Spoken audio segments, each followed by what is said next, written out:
Glasses, what do you do next? Do you spin the block and try and do it all again? Or do you try and conquer another division? For Terrence Crawford, the answer is simple. You go hunting. On August 3rd, live on DAZN, Terrence Crawford will bid to become a 4-division weight champion when he takes on the very dangerous unbeaten Israel Madrimov.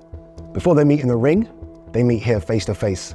This is Crawford versus Madrimov. This is FaceOff. This is FaceOff with, I guess, a kind of different kind of style to it because we have two trainers here as well, two very, very good trainers in Joel Diaz and Bomac. And I'm happy you guys are both here as well. You're here to talk, no, Joel. You're here in Canelo Crawford, right? His Excellency Turkey's talking about it as though it's the big fight to make for next year. It's the super fight, the best of this era. Surely that annoys you, no? When you hear that from that side, it almost does seem it's a formality that Crawford's team are ready to go to Canelo rather than going through Israel. Well, it doesn't annoy me. I mean, after time, I've been in this sport long enough to mature and be part of the critics, you know. I mean, we're going to have negative critics and positive critics. I know they already looking into something, you know, bigger for Terrence, but, you know, Terrence has a tough fight coming Saturday night. You know, don't make plans ahead. You know, I mean, a lot of people have done it before. We've seen in boxing, a lot of things don't work out. People have their plans and they don't work out. Right now, let's focus on this fight. And when the last bell rings, you know, hey, you can start making plans. But for right now, we have a great fight for the fans. We're here. We prepare 100%. And I can tell you guys that people are going to be talking about this fight for many years. Is it easy, Terrence, to focus on this when people are talking about that super fight? Of course, because I look at that as a distraction. You know, a lot of people ask me, am I overlooking Israel? Never in a million years. I really don't care about Canelo. I don't care about nobody but Israel. Are you not thinking about Canelo? I don't think about nothing but him. You know, he's my main focus. He's my determination when I wake up in the morning and both say it's work on. I don't think about, Canelo. I'm thinking about Israel because he's the one I'm fighting this week. He's the one that's trying to dethrone me. He's the one that's trying to put a roadblock in everything that I want to accomplish. So why think about all the distractions and all the people that saying, oh, Canelo. I don't care about Canelo. Let's get that out there right now.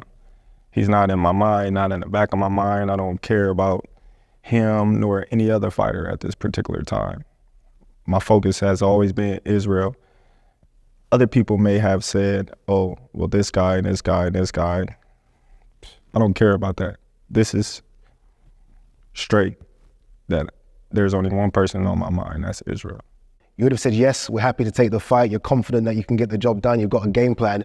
Why do you think you can get the job done against Terrence Crawford? Why? Because we have a great fighter in Israel Madrimov, you know, and when this guy came to the United States from Uzbekistan, you know, his mentality is, I want to be great. I want to be the best fighter. And in order to be the best, you got to beat the best. And that's why when he wanted to turn pro, he mentioned some names, some top names for his pro debut. So when the name came and they offered us a fight, I said, well, you know, it's an honor fighting, you know, the best pound-for-pound fighter of this era, you know? And that's why we took the fight, because for him, his vision is way beyond. And in order for him to be there, he needs to beat the best. Bomac, same to you. Why do you think you guys can get the job done against Israel? Well, I just know Terrence's mentality as a fighter and as a person. He wanted to be considered one of the best to ever lace up the gloves. And this is just one of the obstacles we must go. Terrence, it says Crawford versus Madrimov, although he's the champion. You're the A side in this. You're the guy that's the pound for pound king. So you know how it works in boxing. You pick this.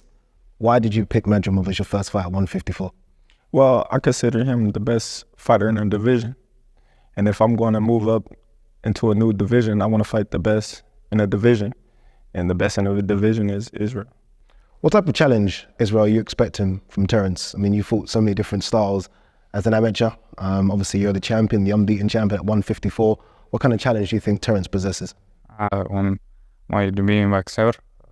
you probably heard me at the top. I said undisputed, right? Terrence has done it at 140, done it at 147, done it at 135 as well. But you know, you hear the old phrase in boxing, there are weight classes for a reason. Your guy is the natural 154 pounder. Do you almost feel like this could be a jump too far for Terrence, going up another weight class? I've always said this about Terrence. I know Terrence since early in his career. I met him when he had 6 pro fights. He is by far one of the fighters that says no to a fight, and he's down for the challenge. he's putting himself in that position because he feels he can dominate the division due to his confidence.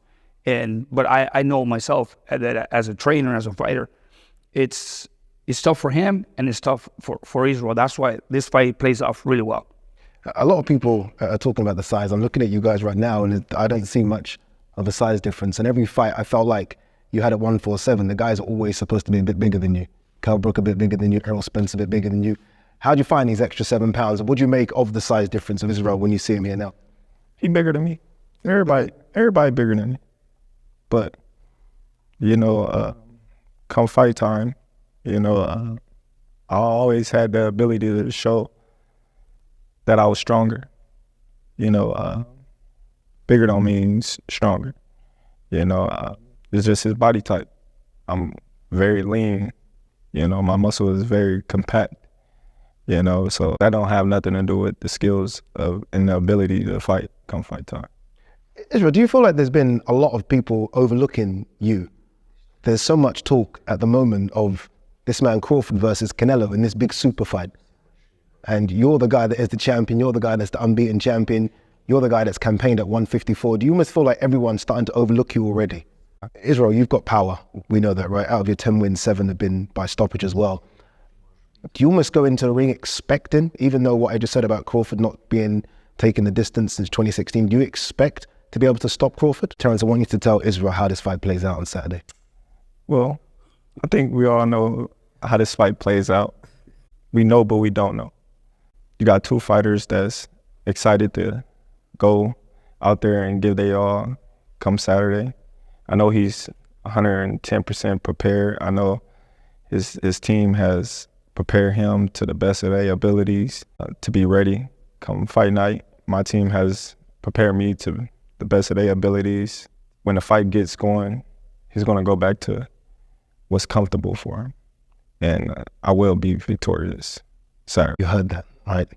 You're going to get comfortable, make mistakes, and that's what Crawford does what Crawford does. How does it play out for you on Saturday? Inshallah, своим. Guys, good luck to both of you. Nice handshake as well, please. Well done, good luck. Good luck to the whole team. This Saturday, live on the zone, these 2 people, as they walk away, will compete for the 154-pound title. See you Saturday.